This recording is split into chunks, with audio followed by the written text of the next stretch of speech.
চিংড়ি মাছ মানেই একটা লোভনীয় খাবার। এই খাবারটা পছন্দ করে না এমন মানুষ খুঁজেই পাওয়া যাবে না। তা যদি হয় মালাই চিংড়ি, তাহলে তো কথাই নেই। চলুন আজকে আপনাদেরকে মালাই চিংড়ি রান্নার এ থেকে জেড পর্যন্ত সম্পূর্ণ টিপস সহ শেয়ার করব। প্রথমে এখানে নারকেল কুড়ানো নিয়ে নিয়েছি প্রায় 1 কাপ মতো। এখন পরিমাণ মতো পানি দিয়ে নিয়েছি 1 কাপ মতো। এখন খুব ভালো করে ব্লেন্ড করে নিয়েছি। ব্লেন্ডার যখন হয়ে গেছে তখন আমি এই নারকেল বাটাটা ছেঁকে নিচ্ছি। এটা পাটায় পিষলেও হয়, তবে যে উপায়েই করুন না কেন এইভাবে নারকেলটাকে ছেঁকে নিতে হবে। তারপরে যে রসটা বের হবে এটাই নারকেলের দুধ মূলত।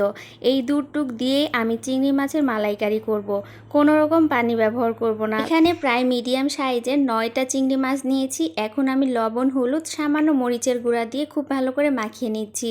এখানে মরিচের গুঁড়াটা দেওয়ার কারণে চিংড়ি মাছটা অনেক খেতে ভালো লাগবে আর ভিতরে সুন্দর একটা ঝাল ঝাল ফ্লেভার আসবে। তারপরে এই তো এখন যখন মাখানো হয়ে গেছে, এখন তেল নিয়েছি কড়াইয়ে। তেলটা গরম হয়ে আসলে চিংড়ি মাছটা দিয়ে নিয়েছি। এই চিংড়ি মাছটা এখন উল্টে পাল্টে ভেজে নিতে হবে। চিংড়ি মাছটা যখন ভাজা হয়ে যাবে তখন তুলে ফেলতে হবে। এই তো চিংড়ি মাছটা ভাজা হয়ে গেছে, এখন আমি চিংড়ি মাছটা তুলে ফেলছি। আর এই তেলেই আমি সম্পূর্ণ রান্নাটা কমপ্লিট করব। এই তো বেঁচে দেওয়া তেলের মধ্যে আমি পেঁয়াজ কুচি দিয়েছি প্রায় 1 কাপ মতো। এখন পেঁয়াজটা ব্রাউন কালার হয়ে আসা পর্যন্ত অপেক্ষা করব। পেঁয়াজটা যখন ভাজা হয়ে গেছে, এখন পর্যায়ক্রমে বাকি মশলাগুলো অ্যাড করব। মশলার মধ্যে মশলার পরিমাণগুলো খুবই অল্প পরিমাণে দিতে হবে, না হলে চিংড়ির যে আলাদা একটা স্বাদ আছে ওইটা চলে যাবে।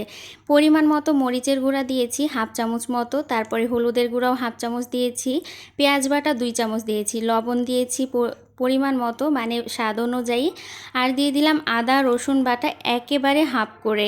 তো এখন আমি সবগুলো উপকরণ খুব ভালো করে কষিয়ে নিব এই নারিকেলের দুধটা দিয়ে। অর্ধেক দুধ দিয়ে এখন আমি মশলাগুলো খুব সুন্দর করে কষিয়ে নিচ্ছি। অপেক্ষা করতে হবে উপরে তেল ভাসা পর্যন্ত। এখন ঢাকনা দিয়ে ঢেকে দিতে হবে। বেশ কিছুক্ষণ পরে ঢাকনাটা উঠিয়ে দেখছি তেলটা ভেসে উঠেছে, তার মানে আমার মশলা কষানোটা একদম রেডি। এ পর্যায়ে একটা তেজপাতা আমি ফালি করে দিয়ে নিয়েছি। মশলাটা যখন কষানো হয়ে গেছে, আগে থেকে ভেজে রাখা চিংড়ি মাছগুলো দিয়ে নিলাম। এই পর্যায়ে একটা ছোট্ট টিপস, এখন মশলার সাথে চিংড়ি মাছটা খুব ভালো করে কষিয়ে নিতে হবে ঢাকনা ছাড়াই। আমি প্রায় 1 মিনিট মতো ঢাকনা ছাড়াই মশলার সাথে চিংড়ি মাছটা কষিয়ে নিয়েছি। যখন কষানো হয়ে গেছে, এখন বাকি যে নারিকেলের দুধটা ছিল ওইটা দিয়ে নিলাম। নারিকেলের দুধটা দিয়ে আরও একবার নেড়ে চেড়ে দিচ্ছি। এখন অপেক্ষার পালা ঢাকনা দিয়ে ঢেকে দেওয়ার। ঢাকনা দিয়ে প্রায় 2 থেকে 3 মিনিট আমি এভাবেই ঢেকে রেখেছিলাম। তারপরে দেখতেই পাচ্ছেন গ্রেভিটা অনেকটাই ঘন হয়ে এসেছে। ওপর থেকে কিছু গোটা কাঁচামরিচ দিয়ে নিলাম শুধুমাত্র ফ্লেভারের জন্য, এতে করে খুব সুন্দর একটা ঘ্রাণ ছড়িয়ে পড়বে। তারপরে ঢাকনাটা দিয়ে আরও একবার ঢেকে দিয়েছিলাম। এখন তো দেখতেই পাচ্ছেন ঝোলটা অনেকটাই শুকিয়ে গেছে। এখন পছন্দ অনুযায়ী ঝোল রেখে নামিয়ে নিতে পারবেন। আমার পছন্দ অনুযায়ী আমি নামিয়ে নিয়েছি যখন মশলাটা একদম কড়াইয়ে লেগে লেগে যাচ্ছিল। তো আজকের এই চিংড়ি মালাইকারি প্রায় শেষের পর এখন কড়াই থেকে নামিয়ে নেওয়ার পালা। আমি সাধারণত চিংড়ি মাছের মালাইকারিটা ঠিক এভাবেই করি।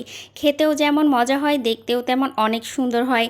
তো আজকের এই রেসিপিটা কার কাছে কেমন লেগেছে অবশ্যই জানাবেন।